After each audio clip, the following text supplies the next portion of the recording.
Good morning, guys. So today we're going to talk about biology and how it relates to psychology. So I'm going to start with the PowerPoint on Canvas. So what we're going to talk about is how your biology can affect what genes are expressed and how you behave in certain places and situations and contexts. So genetics, okay, is what you inherit from your parents. Now that can be influenced by your environment, like your environment when you're in your mom's uterus, but it's essentially the genes that you get from mom and dad. So that's where we're going to start. So when we experience different things in life, why do people react and respond in different ways? It's often because they have a different genetic makeup, which means they have a different body, and that body responds differently to different situations. So even things like when some people might get COVID, some bodies might respond differently than others. Why are some people or some families more prone to things like depression or anxiety? Again, because of your genes, or it's passed through your family. So this touches on the theory of evolution. I'm sure y'all all heard about that in school. But essentially what it says is in organisms, people, whatever, those traits that are successful will survive. And so what that means is, and I think this quote is really important in illustrating this, it's not the strongest that survives, nor the most intelligent, but the one that's most adaptable to change. So the things that survive adjust to the environment which they are in. All right. So for example, we're going to talk about sickle cell. So folks who have sickle cell have sickle, and you could see in the picture, right? That means it's kind of like a long shape, okay? Sickle shaped blood cells, and that sickle cell can be deadly, or it can be a lifelong disease which people have to fight or have lower life expectancy. But what we know is that if you're a carrier, which means you show no symptoms and you're not sick, if you are a carrier, you're less likely to die of malaria.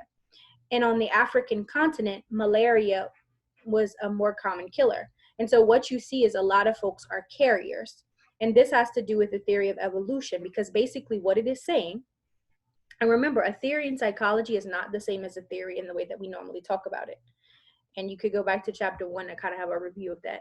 But anyway, so the idea here is that if you are a carrier, you're less likely to die of malaria. So essentially, you are more fit for an environment in which malaria is present. So you see a lot of folks of African descent who carry sickle cell, or who carry the trait, but do not necessarily show the symptoms, because you have to have 2 recessive in order to get someone with sickle cell anemia, which is why now they often do blood tests before folks have children.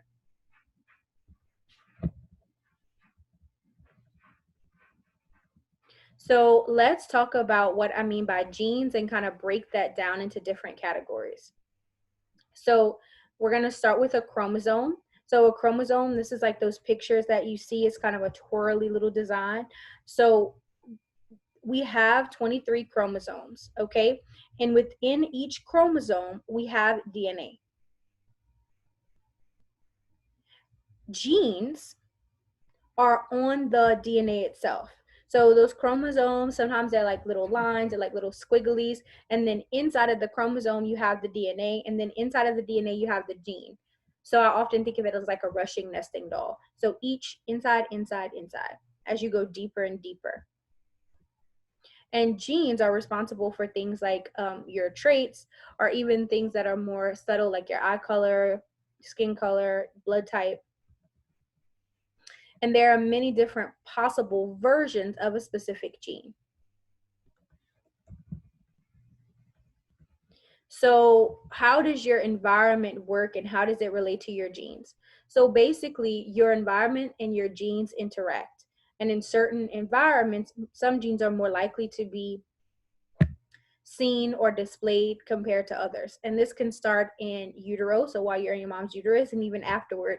The food that you are exposed to, the environmental conditions that you are exposed to, the activities that you engage in, all of those things can affect the way that your genes are expressed. So for example, an example of epigenetics might be you have 2 identical twins, right? And they are reared in 2 different environments. So let's say you have one twin, let's call her Sarah, she's reared in this environment. Then you have another twin, let's call her Susan, she's reared in this environment. Let's say Susan doesn't get as much nutrients. Let's say Susan does not get as much she just doesn't get the same high quality care as Sarah, then even though they are identical twins, so exact same genes, Susan might be shorter and thinner than Sarah, who might be taller. So your environment affects the way that your genes are expressed, even when it comes down to things as simple as height. Not to mention a plethora of other things.